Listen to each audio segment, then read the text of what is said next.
రోజు దేవుని వాక్యము. నీవు ధన్యుడవు, నీకు మేలు కలుగును.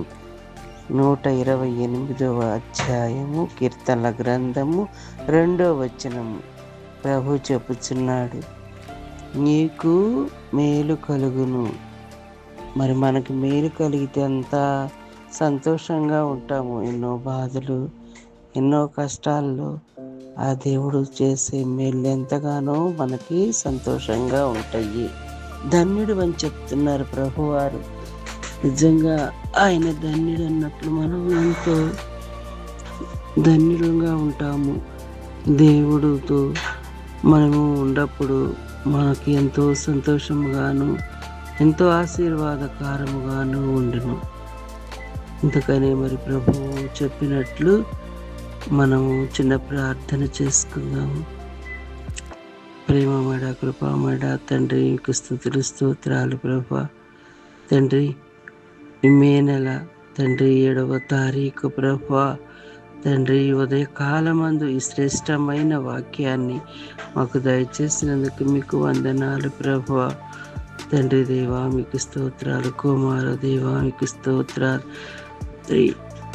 నా దేవా మీకు స్తోత్రాలు. త్రియేక దేవా మీకు వందనాలు ప్రభా. తండ్రి, రాత్రి అంతయు మీ రెక్కల కింద మమ్మల్ని దాసి కాసి కాపాడినందుకు మీకు వందనాలు చెల్లించుకుంటూ ప్రభా. ఈ ఉదయకాలమందు నాయన ఈ శ్రేష్టమైన వాక్యాన్ని మాకు దయచేసినందుకు మీకు వందనాలు ప్రభా.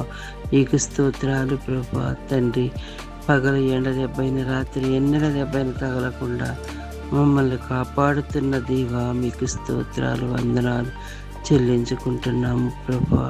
తండ్రి, ఈరోజు ప్రయాణం చేస్తున్న వారందరినీ కాసి కాపాడండి తండ్రి. మీరు తోడుగా ఉండండి ప్రభా. సంతానం లేని వారికి సంతానం దయచేయండి అయ్యా.